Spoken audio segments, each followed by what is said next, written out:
Assalomu alaykum do'stlar. Sizlar bilan navbatdagi endokrinologiya darsimizni ko'rib chiqishni boshlaymiz. O'tgan darslarda biz sizlar bilan asosan beta endorfin, oksitotsin gormonlar haqida gaplashgandik. Qisqacha eslab o'tsak, oksitotsin GQ retseptor bilan ishlar ekan. GQ ni qanday ishlashini o'tgan darsda tushuntirib berdim. U hujayra ichida inositol trifosfatni miqdorini oshirib, bu hujayra ichida kalsiy miqdorini oshiradi.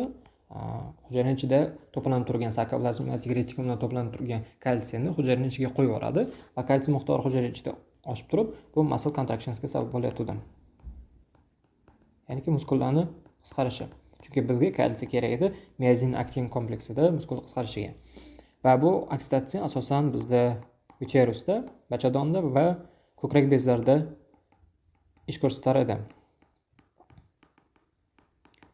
Uterusda qachonki homila matkani, bachadonni bo'ynini stimullasha boshlaganda ko'proq miqdorda oksitotsin pozitiv feedback bilan ishlab turib, aynan pozitivligini esdan chiqarmaylik. Pozitiv feedback bilan ishlab turib,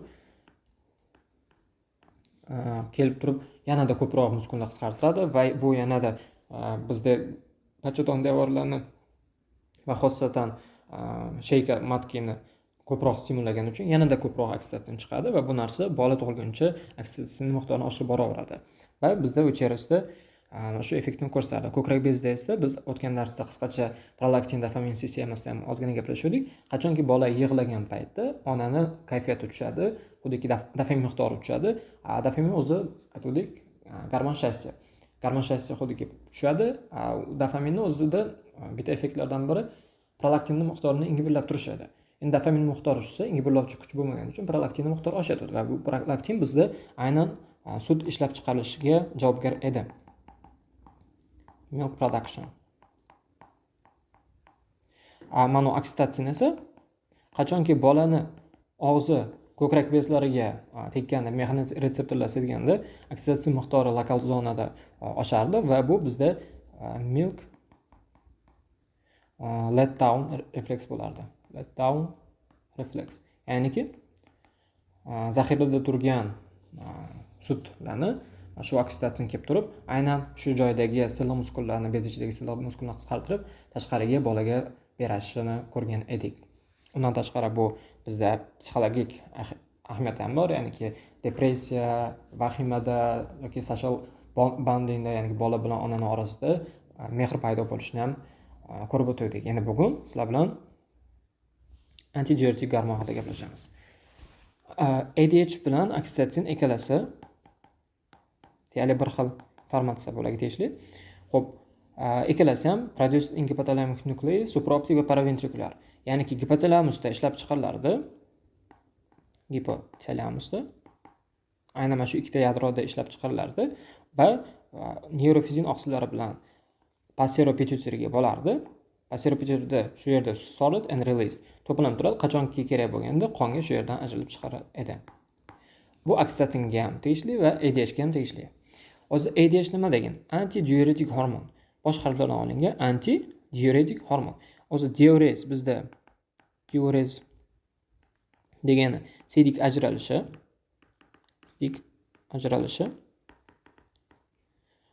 Siydik ajralish degani suyuqlikni tashqariga chiqarish degani. Va ADH esa xuddi shunga qarshi ishlaydi, ya'ni anti ishlaydi, diurez miqdorini pasaytiradi. Bu degani siydik ajralish pasayadi, suyuqlik tashqariga chiqib ketishi pasayib turib, organizmi ichida ko'proq suyuqlik qolishini ta'minlaydi. Suyuqlikni saqlab qolish vazifasini bajaradi. Eng asosiy funksiyalardan biri shu. Xo'p, uni ikkita retseptorlari bor, V1 va V2. Nimaga V1 va V2 deyiladi? Uni ADH ikkinchi nomi ham bor, chunki vazopressin deb ataladi. Vazopressin deganda ikkita so'zni qo'shilishidan hosil bo'lgan bu so'zimiz vazopressin. Vazo degani bizda qon tomir, pressin pressor so'zidan olingan bo'ladi. Vazopressor, ya'niki qon tomir, pressor, ezish. Qon tomiri toraytirish ma'nosidan kelib chiqqan, chunki uni shunaqa funksiyasi bor, u haqida gaplashamiz. Shuning uchun ba'zi holatda ADH deyishi mumkin, ba'zi holatda vazopressin deyishi mumkin bo'ladi. Ya'ni bitta molekulamiz, bitta gormonimiz bor. Ikkita funksiya bajaryapti. Bitta funksiya. Va shu ikkita funksiya bajargani uchun bu funksiyasi ko'proq bo'lgani uchun ADH, antidiuretikga qarshi ishlashi uchun ADH deymiz, lekin ba'zi holatda vazopressin ham deymiz. Chunki bu ikkinchi funksiyasi vazopressor funksiyasi bor. Haqida gaplashib o'tamiz. Demak, shu. Asosiy ikkita funksiyasi bor. Bu blood pressureni nazorat qilish, ya'niki qon bosimini nazorat qilish. Bu V1 retseptorlar orqali bo'ladi va GQ bilan ishlaydi. Ikkinchi funksiyasi esa serum osmolaliti'ni nazorat qilish bo'ladi. Bu V2 retseptorlar bilan ishlaydi va bu GS retseptori bilan ishlaydi. Xo'p, endi sal bafurja gaplashsak. Vazopressin V harfiga boshlangani uchun retseptorlari V1, V2 deyiladi. Xuddiki dopamin retseptorida misol uchun dopaminda D1, D2 retseptorlari bor. Chunki bosh harfidan olyapti yoki gistaminni bir nechta retseptorlar bor, ularga gistamin H harfi bilan boshlangan uchun, ya'ni inglizchada histamin deb yozilgani uchun H1, H2 degan ma'noda retseptorlar nomiga berib ketadi. Ya'niki gormonni bosh harfi retseptorga qo'yilgan. Shuning uchun ham V1, V2 deyiladi. Endi V1 bizda GQ ligini bildik. Va GQ ni qanday ishlashini o'tgan darsda ko'rdik. Ya'niki muskul kontraksionni qiladi. Va bu qaysi muskullar desak, bizda qon tomirlarimiz devorlarida muskullar joylashgan bo'ladi va qon tomiri bunaqasiga ya'niki dumaloq holatda devori bo'ladi. Aynan mana shu devorlarda silliq muskul bor. Mana shu silliq muskul qachonki ADH ta'sir qilsa, shu yerda V1 retseptorlari hisobiga ADH qachonki kelib bog'lansa, bu hujayraning ichida inzitol trifosfatni va keyinchalik bu kalsiy miqdori oshgani uchun bu muskulni contractionsga olib keladi va bu vazokonstriksiyaga olib keladi. Ya'niki qon tomir muskallari qisqarsa, qon tomir razmerda torayadi. E'tibor bersak, mana diametri aytaylik 5 sm edi. Misol uchun, ADH ta'sirida bu muskullar qisqartirib toraytiryapti va bu narsa aytaylik 1 sm gacha toraytirib qo'ydi. Buni nima effekti bor desak, qanchalik vaskular diametr, ya'niki mana 5 sm qanchalik katta bo'lsa, shunchalik blood pressure past bo'ladi. Qanchalik vaskular diametr kichkina bo'lsa, shuncha qon bosimi oshadi. Bu nima degani? Tasavvur qilaylik, bizda bitta nasos bor. Va bu nasosimiz shlanka ulangan bo'ladi.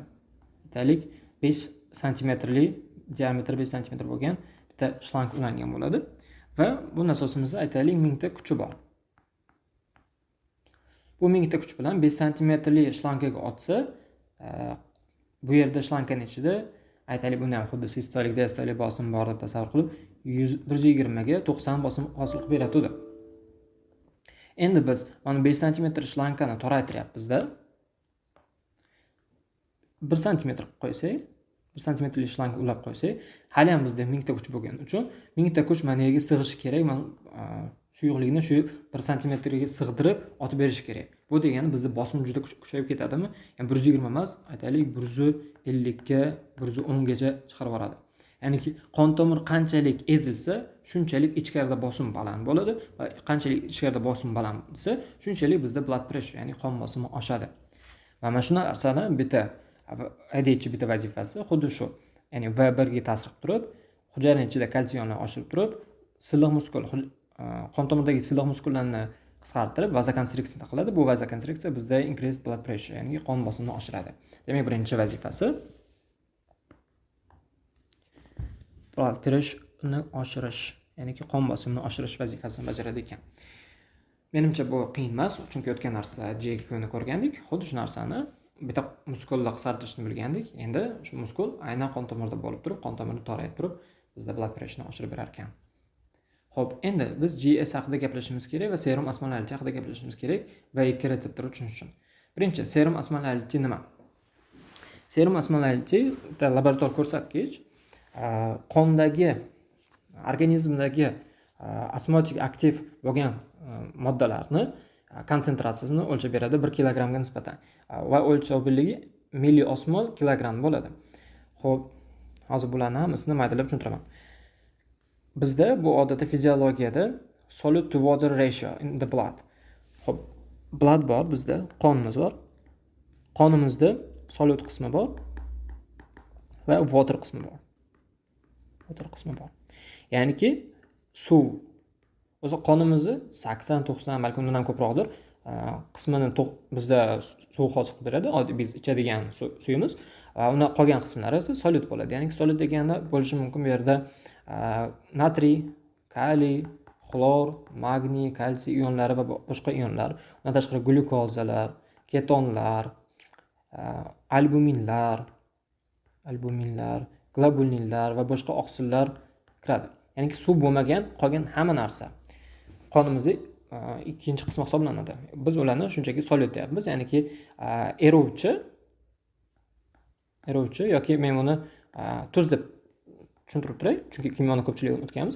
Bu tuz, mana water suv, eritma yoki erituvchi.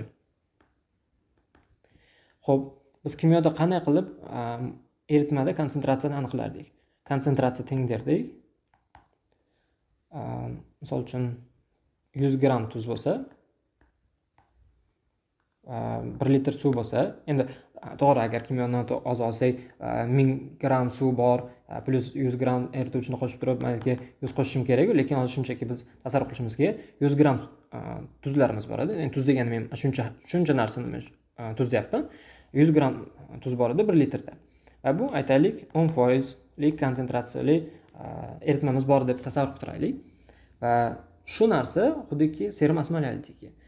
Bizdagi eritma mavzuyimiz, kimyo fanlarida qolib ketgan eritma mavzuyimizdagi konsentratsiya qanday ishlasa ham, serum osmolaliti ham xuddi shunaqa narsa. Osmotik aktiv moddalar sonini hisoblaydi.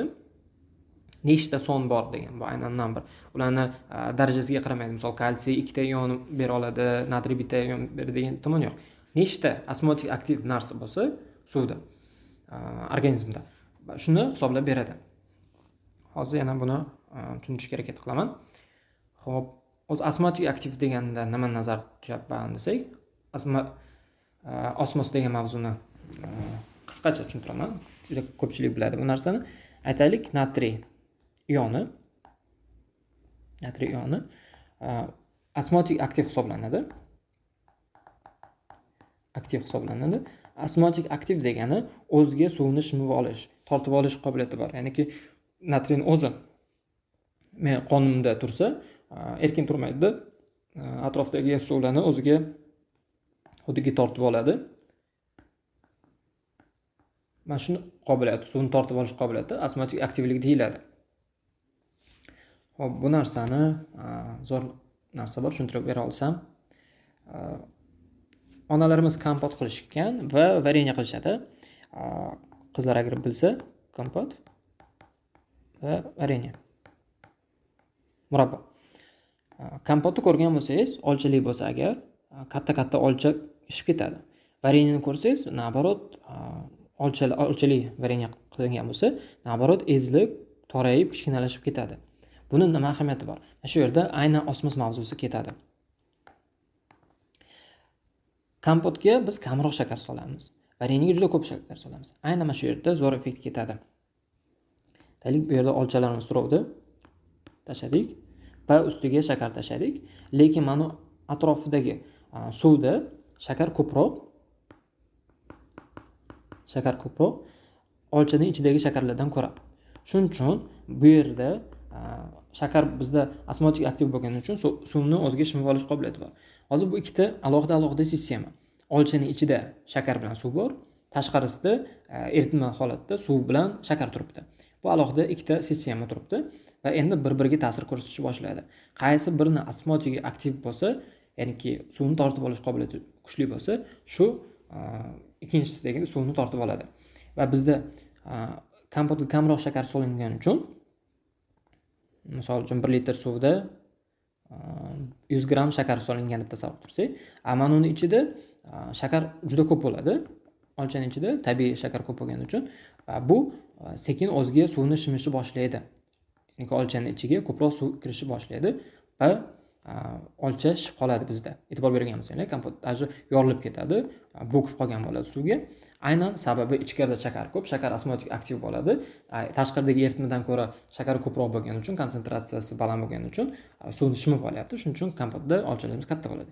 Endi vareniyada tasavvur qilaylik, bitta idishga olchalarni terib tashladik va tashqariga suv quydik va suvga juda ko'p shakar tashladik. Va shakar bizda glyukoza bo'lishi mumkin va boshqa narsa, glyukoza deb tasavvur qilsak, osmotik aktivligi juda baland bo'ladi. Endi olchaning ichidagi shakardan ko'ra ko'proq shakar tashlaganimiz uchun bu alohida sistem bo'lgan. Mana bu yerda suv bor va shakar bor. Ichkarida olchaning ichida ham suv bor, shakar qismlari ham bor.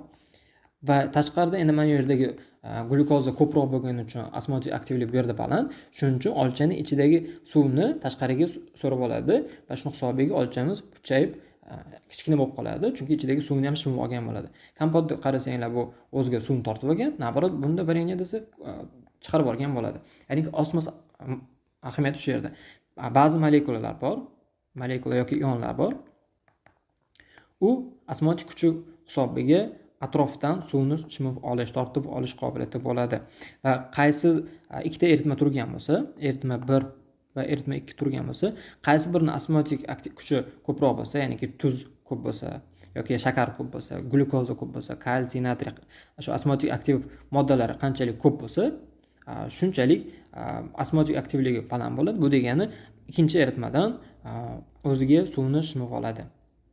Mana shu narsa bizda osmos, ya'ni suvni shimib olish qobiliyati. Endi suvni shimib olish qobiliyati bor moddalarni biz osmotik aktiv deymiz. Shunaqa osmotik aktiv moddalarga kiradi natriy, sodium deb ataladi inglizchada. Sodium deganda natriy, glyukoza, ureya va kaliy, kalsiy shular kiradi. Mana shularning sonini biz kilogramda o'lchayapmiz. Va normada 275 ga 295 bo'ladi. Lekin men buni aynan mana eritma holatida eslab qolganman va 295 bo'lishi kerak. 1 litrda 100 gram. Gram. 275-295 gram bo'lishi kerak. 1 litrda deb tasavvur qilsak bo'ladi. Endi shu bizda osmolarlik hisoblanadi. Serum osmolarligi. Va buni asosiy ahamiyati mana shu serum osmolarligi bizdagi water balansi, ya'niki qonimiz necha litrligini mana shu ushlab turadi va normada 275-295 bo'lishi bo'ladi. Men hozir buni ADH mavzusida ko'proq tushuntiraman. Menimcha shunday bo'ladi. Xo'p, hyperosmolarity. Agar 295 dan baland bo'lsa, biz hyperosmolar deymiz. Agar 275 dan past bo'lsa, hypoosmolar deymiz. Va bu qachon bo'ladi? Hyperosmolarity deganda relative water deficit or solid excess. Xo'p, tuz bor,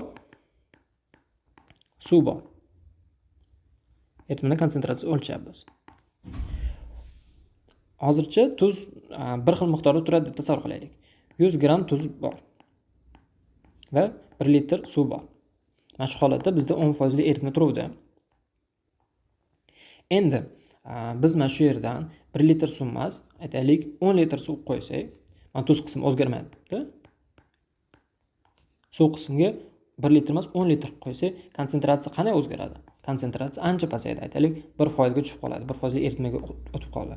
Xuddi shuni teskarisi 100 gram tuz turibdi. Biz 1 litr suv emasda, aytaylik 0.01 litr suv qo'ysak, bu naborot konsentratsiya oshib ketadi. Misol uchun 100% eritmaga o'tib qoldi. Mana shu narsani hozir gaplashyapmiz sizlar bilan. 100% eritmaga o'tib qolishi bizda konsentrlangan deyiladi. Konsentrlangan. Xolos. Concentrated deydi. Agar mana 1% ga o'tib qolsa, ya'ni ko'p suv bo'lsa, tuz o'zgarmasa turibdi, suvning miqdorini oshiryapmiz va 10% dan 1% ga tushib qolsa, bu dilute bo'ladi. Dilution, ya'ni dilute degani bizda konsentrlangan emas, naborot teskarisi, разбавленный holatda turgan bo'ladi. Endi 295 holatidan oshib ketish uchun nima bo'lishi kerak? Bizda 100 gram tuz bor edi, 1 litr suv bor edi. Mana shu holatda aytaylik konsentratsiya 295 bo'layotdi. 275-295 orasida turuvdi. 100 gram tuzimiz va 1 litr suvimiz bo'lganda. Endi biz 100 gram tuzimiz turibdi, lekin suv ichmay qo'ydik, suv tashqaridan tushmay qo'ydi, biz chanqayapmiz. Shu chanqagan paytimizda 1 litr suvimiz kamayadi. Aytaylik 500 ml, 0,5 litr qolsa. Buni konsentratsiyasi qanday oshadi? 275 emas, 295 emas, aynan undan ham oshib ketadi, to'g'rimi? 10% turgan bo'lsa, 10% emas, erituvchimiz kamaygani uchun eritma konsentratsiyasi oshib ketadi. Aytaylik 50% bo'lib qoldi. O'sha 50% biz 295 dan oshib ketdi degan narsani aytyapmiz. Ya'ni bo'lishi mumkin 350, 400 konsentrlangan qon bo'lib qoladi bizda. Va demak, 295 dan oshib ketishi aynan yo suvimiz kamaygan bo'lishi kerak, yoki ikkinchi holat, bo'z birinchi holat bo'lgan bo'lsa, ikkinchi holatimiz tuz va suv bizda konsentratsiyani hisoblayotganda o'lchanarmidi? Endi tuzimiz miqdori oshib ketsa, aytaylik 100 gram emas, 1000 gram bo'lib ketsa, lekin erituvchi suvimiz o'zgarmasdan turgan bo'lsa ham, 1 litr turgan bo'lsa ham, demak bizning konsentratsiyamiz 10% dan aytaylik 100% ga oshib ketib qolishi mumkin bo'ladimi? Mana shu holatda ham demak bizda 295 dan oshib ketishi mumkin. Balki yana 350, balki 400 dan ham undan ham oshib ketishi mumkin bo'ladi. Xo'p, aynan suv qachon kamayadi? Tashqaridan biz suv ichmasak, water deficit bo'layotganda yoki organizmda ko'p siyish holati bo'lib, kasalliklar bor. Aynan ko'p siyish holati bo'lganda suv qismi chiqib ketgani uchun qonimiz hiperosmolar, ya'ni konsentrlangan bo'lib qoladi. Yoki ikkinchi vaziyat, tashqaridan solut olsak yoki ko'p natriy xlorli narsa, sho'r narsa yesak yoki aynan diabetlarda bo'ladigan giperglitsemiya holati, ya'ni glyukozni ham aytdik, u osmotiga aktiv bo'lgani uchun mana tuz qismi oshib ketyapti-da. Tuz qismi oshgan hisobiga 10% eritmamiz endi 100% ga chiqib qolyapti va 100% degani men xuddiki 10% dan 100% ga o'tdi deganim 295 dan 350, 400 yoki undan ham oshib ketishi mumkin bo'ladi. Mana shu holatda hyperosmolality bo'ladi. Menimcha tushuntira oldim. Endi xuddi shuni teskarisi, agar biz tuz va suv o'lchatdik, suv miqdorini agar biz oshirsak, eritma konsentratsiyasi tushadi. Tushadi deganda 275-295 dan pastga tushib qoladi. Ya'ni suvni qanchalik biz oshirgan sari bu yerda eritma konsentratsiyasi tushib ketaveradi. Bu kimyo kurslarimizdan menimcha tushunarli. Va 275 dan tushib ketishi qachonki suv miqdori oshib ketsa, kasalliklar bor, primary polydipsiya degan misol uchun kasalligimiz bor. Unda bemor, psixiatrik bemor juda ko'p suv ichadi. Ichimda toksinlar bor, menda jinlar bor deyish mumkin yoki bir nimalar bor. Men ularni yuvib tashlashim uchun, parazitlarni yuvib tashlashim ko'p suv ichishim kerak dedi. Juda ko'p suv ichadi. Mana shu holatda qonda tuz qismidan ko'ra suv qismi oshib ketgani hisobiga xuddiki qonni biz eritma sifatida olayotganimiz uchun hipokonsentrlangan yoki gipoosmolar holatga tushib qoladi. Va yokida CADH degan holat bor, ya'niki ADH ko'p chiqib ketsa ham xuddi shunaqa bo'ladi. Ko'p suv so'riladi organizmga, shu hisobiga giposmolar bo'lib qoladi. Xo'p, bularni hozir ko'rib chiqamiz. Menimcha giperosmolar nima, giposmolar qisqacha bo'lsa ham tushunarli bo'ldi. Endi B2 retseptori xosatan gaplashamiz. Bu GS bilan ishlaydi. GS bizda qanday ishlaydi? O'tgan dars JQ ni tushuntirib berdim. Endi bu safar GS tushuntiraman. Hujayra va hujayra ustida membranasida retseptor turibdi va bu retseptor GS bilan ishlaydi. Qandaydir ligand keldi, qandaydir modda keldi, mos tushadigan retseptorga va qo'zg'adi. Mana shu qo'zg'agan paytda, ya'ni bunda ham subininitsiyalar, boshqalar bor. Men asosiy punktlarni aytaman, bizga kerakli imtihonda tushadigan narsalar. Bu GS aktivlangandan keyin adenilat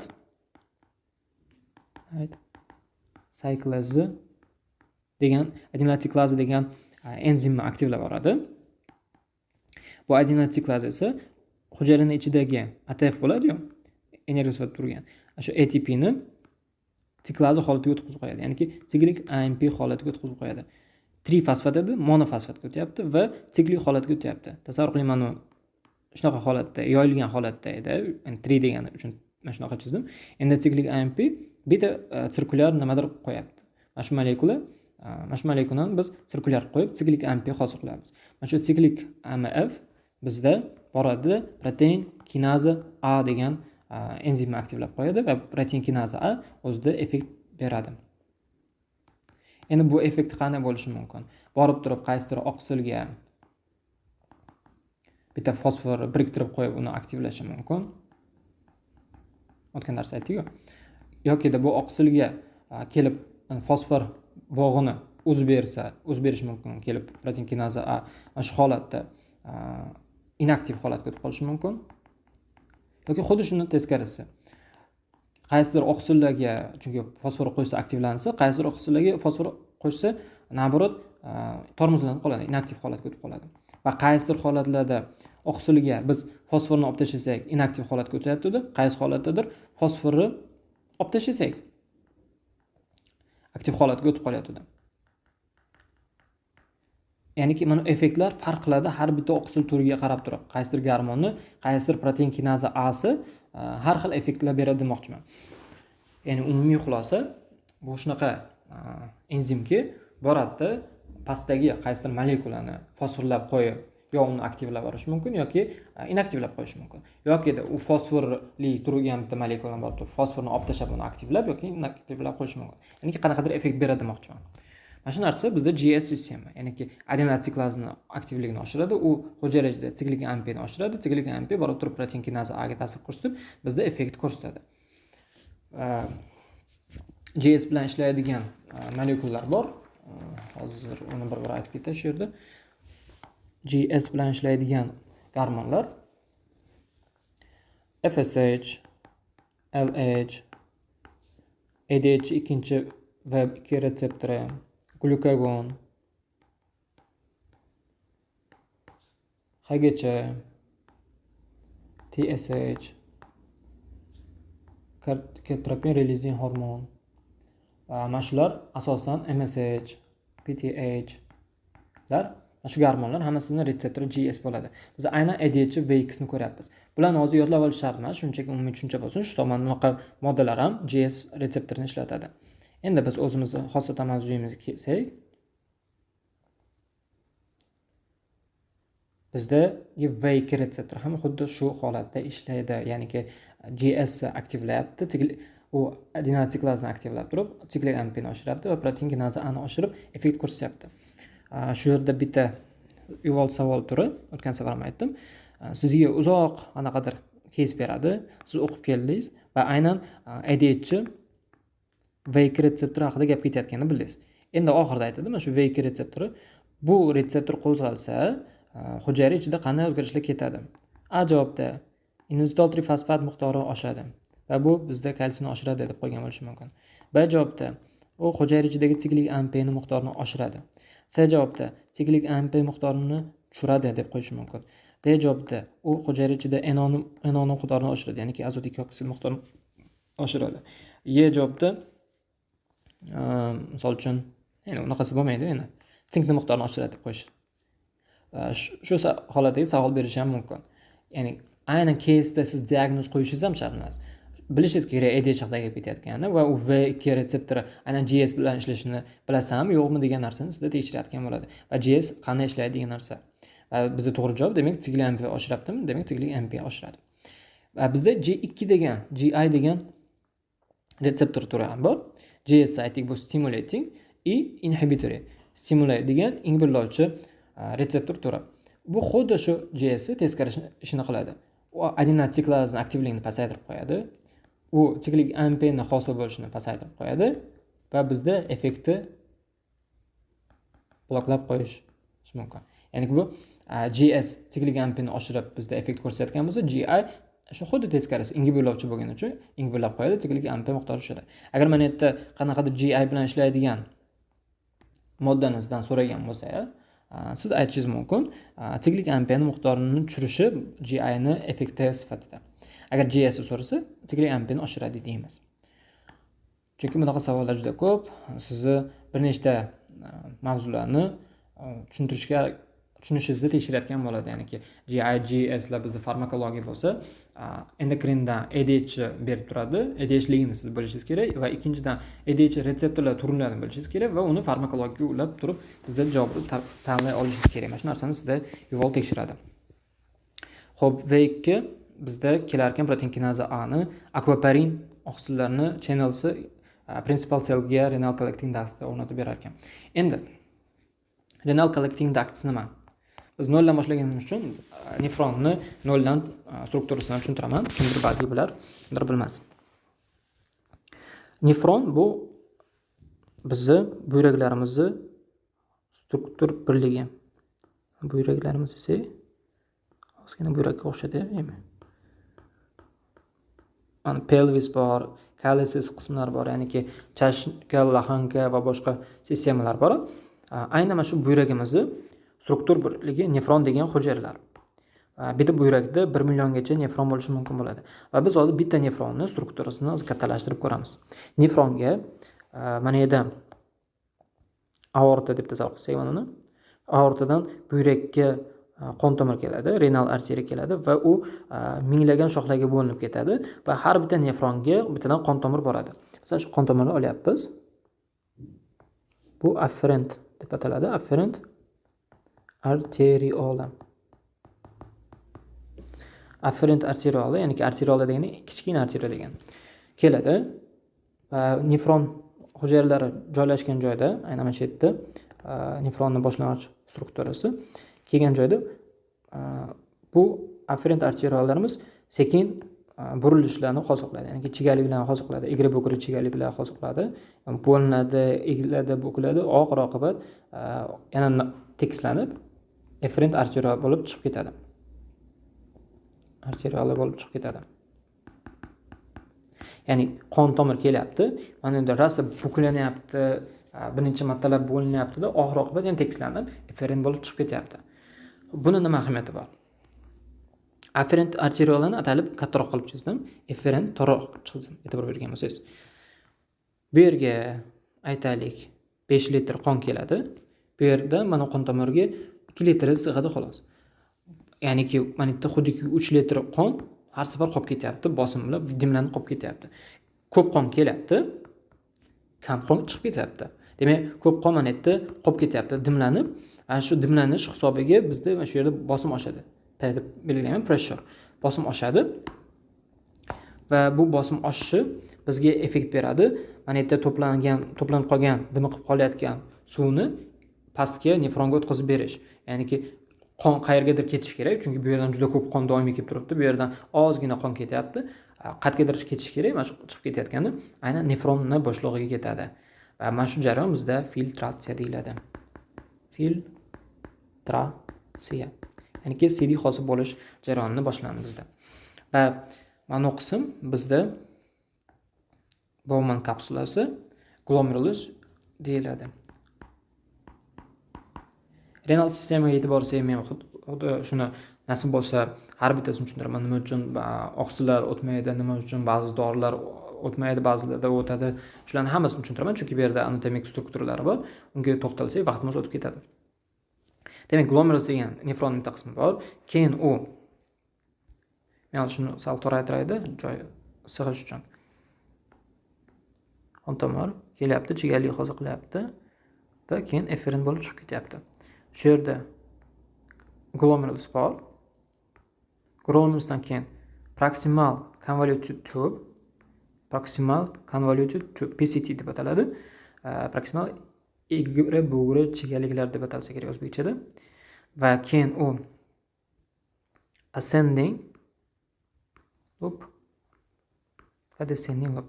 Xo'p, mana bu qism proximal convoluted tube, mana bu pastki qismi ascending loop deb ataladi. Mana bu qism xosatan Genli halqasi deb o'tganmiz, loop of Genli. Va mana bu qism bu descending uzr. Descending. Mana ascending. Ascending loop of Genli. Ya'niki Genli halqasi tushuvchi qismi bor va chiquvchi qismi bor. tushuvchi qismi descending deyiladi, chunki inglizchada descent degani tushish ma'nosi. Ascending ko'tarilish ma'nosi bergani uchun ko'tarilish qismi bor. Ya'niki 3 ta qismi bor genli halqasini va xosatan loopni o'zi ham turibdi. Va keyin mana ascending loop genli boradi, yana chigalik hosil bu distal convoluted tube hosil qiladi. Distal convoluted tubelar keyin borib turib собирательный трубочка, ya'ni collecting ducts hosil qiladi. Collecting ductslar esa keyinchalik ulanib ketadi. Bu yerda yana qaysidir nefronniga kelayotgan bo'lishi mumkin. Mana yerda yana qo'shilgan bo'lishi mumkin va hokazo. Collecting ductslar hammasi bir-biri bilan borgan sari qo'shilib ketaveradi. Qo'shilib ketadi va oxir oqibat katta bitta tubul bo'lib ketib, bizda manidan tashqariga chiqarib yuboriladi. Ya'ni har bitta nefronda mana shunaqa struktura bor. 1 millionta bo'lsa, 1 millionta PCT bor, 1 millionta DCT bor, 1 millionta genli halqasi bor. Hokazo. Endi buni nima ahamiyati bor desak, juda zo'r ahamiyatlari bor do'stlar. Nasib bo'lsa renal sistemaga e'tibor bersak, har bitta diuretikni effektini zo'r tushunib olsa bo'ladi. Qaysi bir kuchli effekt beradi, qaysi birida popochkalar bor. Ya'niki bitta nyuans spoiler sifatida, misol uchun bizdagi furosemid degan gormonimiz bor, diuretikimiz bor, furosemid.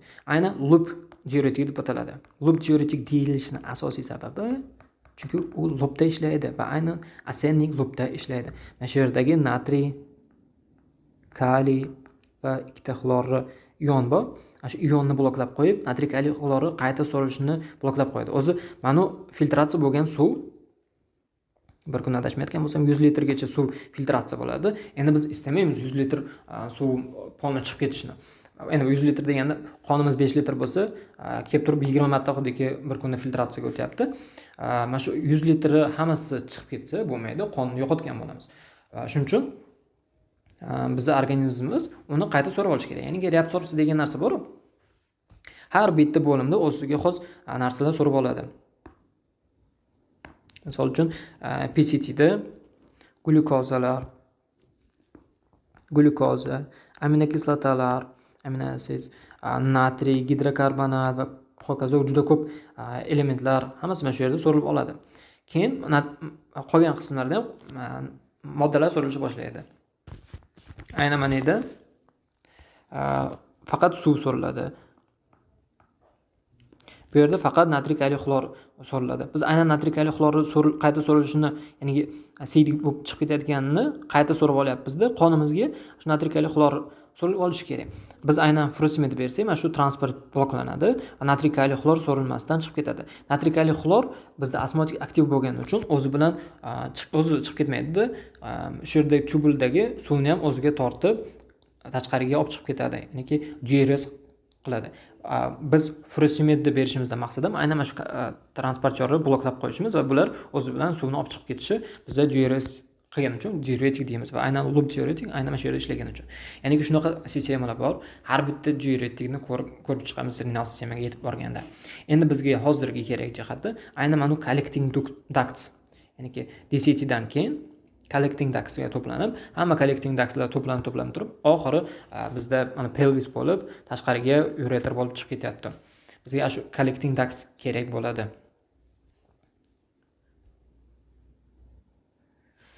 Demak, biz hozir collecting ductsni kattalashtirib ko'ramiz.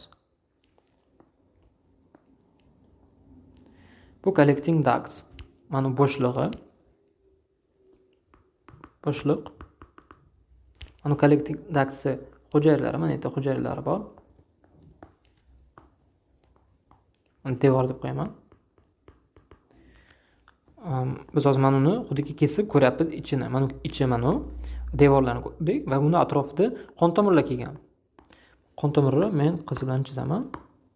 Collecting ducts oldida qon tomir bo'shlig'i ham turibdi. Qon tomiri devorlari ham bor.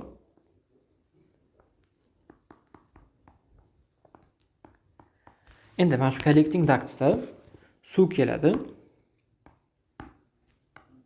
Ya'niki CD hosil bo'lishga ketyapti. Reabsorpsiya jarayonlari mana proksimal va distal convoluted tubelarda qayta so'rilishlardan keyin qolgan moddalar va suv qolyapti. Chunki suvning ham juda ko'p qismi bu yerda so'rilgan bo'ladi. Kam qismi collecting ductsga yetib keladi. Shu kam qismi haqida gaplashyapmiz. Suv keldi. Endi bizda mana shu joylarda V2 retseptor joylashgan bo'ladi. Va qachonki ADH kelsa, mana shu retseptorlar qo'zg'asa, bu retseptorlar keladi, akvaparin degan oqsillarni sintezlashni boshlaydi mana bu yerda va bu hujayralar sekin akvaparin oqsilini sintezlab turib, hujayra ustiga akvaparinni o'rnatadi. Akvaparin esa bizda kanal bo'ladi, ya'niki hujayra ichida bitta kanal qilib beradi. Shu mana suv shu yerdan sizib qon tomiriga o'tish uchun. Ya'niki qonga suvni qayta so'rib olishga javobgar bo'lgan maxsus transportyor bo'lgan oqsillar bor. Biz uni nomini akvaparin deymiz. Ular hujayra ichida suvni o'tkazib beradi. Ya'ni akvaparin bu bitta oqsil va bu xuddi kanal sifatida ishlaydi. Collecting ducts ichidagi suvni qon tomiri ichiga so'rib beradi. ADH aynan shu yerda ishlaydi. Qanchalik ADH ko'p bo'lsa, shunchalik mana bunday retseptorlar qo'zg'aladi va shuncha ko'p akvaparin o'rnatib beriladi va akvaparin qancha ko'p bo'lsa, shuncha ko'p suv organizmga qayta so'riladi. Demak, ADH bitta funksiyasi suvni qayta reabsorpsiya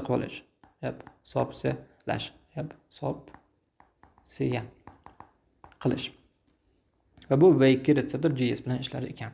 Bu principal cellsda, bu collecting ductsda o'zi bir necha hujayralar turi bor. Hozir eslab qolishga harakat qiling. Principal cells degan bitta turi bor mana yerda, chunki boshqa beta, interleukin boshqa turlar bor. Ularni keyinchalik gaplashamiz. Demak, biz bildik, ADH qayta suvni so'rib olish javobgar bo'ladi. Qanchalik ADH baland bo'lsa, shunchalik ko'p suv so'rilib oladi, shunchalik suv serum dilatatsiya, ya'ni qonimiz shunchalik konsentratsiyasi pasayadi. Ya'ni tuz bilan suv olayotgandik. Biz qanchalik suvni oshirsak, shunchalik eritmamizning konsentratsiyasi pasayardi. Xuddi shu narsa haqida ketyapti. Kamayishi bizda dilation deyiladi.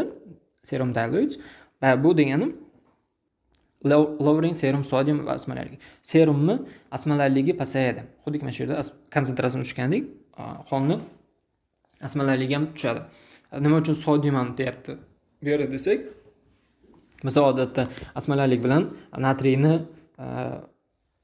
osmolarligi hisoblanadi. Ya'ni faqatgina osmolarlik o'lchanmaydi, serumdagi sodium miqdori ham, ya'ni natriy miqdori ham o'lchanadi. Endi natriy aytaylik 135, 145 bo'lishi kerak. Milliosmol bo'lishi kerak. 135, 145 turuvdi. Bu aytaylik 100 litr suvda. Misol uchun. Endi biz ADH kelyapti, o'rnatyapti, ko'proq suvni qayta so'rab olishga javobgar bo'lyapti. Endi 100 litr suv emas, aytaylik 1000 litr suv qolsa qancha nima bo'ladi? Mana bu yerdagi 135 gram natriyimiz borgan sari konsentratsiyasi tushib ketadimi? Xuddi shunga o'xshagan holatda sodiumni ham osmolarligi tushib ketadi. Ya'ni plazmani osmolarligi ham tushib ketadi va shu plazmadagi natriyni ham osmolarligi tushib ketadi. Mana shu ADH ko'p suvni so'rib olgani hisobiga. Endi xuddi shu narsaning teskarisi, qanchalik ADH kam ishlab chiqarilsa, shunchalik kam suv qayta so'riladi va shunchalik ko'p sidik bo'lib suv chiqib ketyapti organizmimizdan. Qonimiz esa konsentrlanib qoladi. Ya'ni suv, tuz bilan suv konsepsiyamiz erituvchi miqdori kamayapti, suvning miqdori kamayapti. Kamaysa, demak bizda konsentratsiya oshardi-yu. Xuddi shu narsa bo'lyapti. Serum concentrates. Concentrates degani konsentratsiyasi oshadi. Dilutes konsentratsiyasi tushadi degan. Serum concentrates bo'ladi. Va serumni osmolarligi va undagi natriyni konsentratsiyasi oshadi. Natriy konsentratsiyasi bu yerda oshadi. Chunki suvimiz kamayib ketyapti. ADH kam ishlab chiqqaniga. Shu narsani zo'r anglab olsak, ADH miqdori qanday o'zgarsa, qondagi osmolarlik qanday o'zgarishini biz bilib olsak, qolgan mana Nisahni diabetida, diabetes insipidus yoki CIDH degan kasalligimiz bor. Uni keyingi darsda o'tamiz. Oson tushunamiz. Shuning uchun iloji boricha tushunishga harakat qilamiz do'stlar. Va yana bitta narsa. Xo'p, ADH ko'p chiqyapti, suv qayta so'rilyapti. Serumda suv ko'p, shuning uchun dilation bo'lyapti. Lekin bizda urin bor. Ya'niki siydigimiz bor. suydigidan biz qayta suvni so'rab olyapmiz. Mana turibdi collecting duct va mana yerda blood. Qanchalik biz bu yerdan ichkariga ko'p suvni so'rab olsak, bu yerda ichkarida qonda suv ko'payadi, lekin mana siydik bo'lib chiqib ketayotgan qismda siydikda suv miqdori tushadi. Endi siydikni konsentratsiyasi oshib ketadi, chunki siydikda mochevina bor edi, keraksiz moddalar ishlab chiqarilib tashqariga chiqish kerak edi.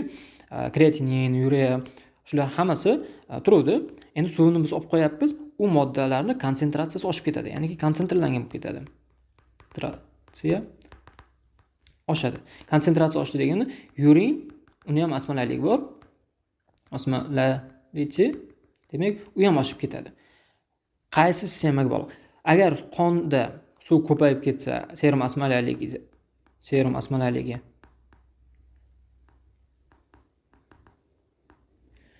suv ko'p so'rilgani uchun konsentratsiya xudiga tushib, serum osmolality tushyapti, lekin bizdagi mana siydikda suvning miqdori kamaygani uchun konsentratsiya oshib ketyapti, ya'ni yurin osmolality oshib ketyapti. Mana shu narsa juda kerak bizga hozir mana uni tushunishga. Demak, ADH miqdori oshsa, free water reabsorption nima qiladi? Oshadi. Ya'ni suvni qayta reabsorbsiyasi oshadi.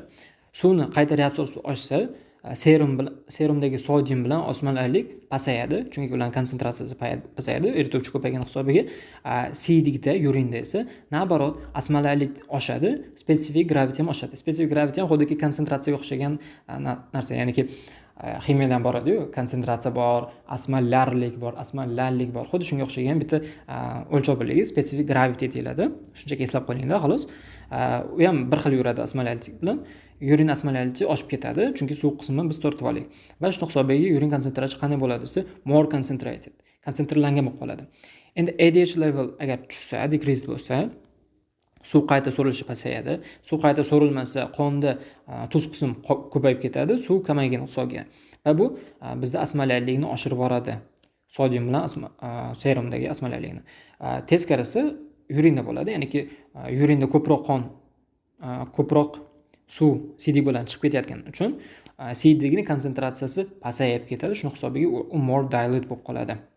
Mana shu narsani men tushuntirishga harakat qildim. Agar mana shu tablitsani siz zo'r tushungan bo'lsangiz, siz keyingi darsimizdagi CADH kasalligini va central va periferal diabetes insipidusni tushunasiz. Ya'ni nesahirni diabet deb qo'yamiz, shu kasallikni tushungan bo'lasiz. Shuning uchun iloji boricha qayta bo'lsa ham ko'rib, tushunib olishga harakat qiling.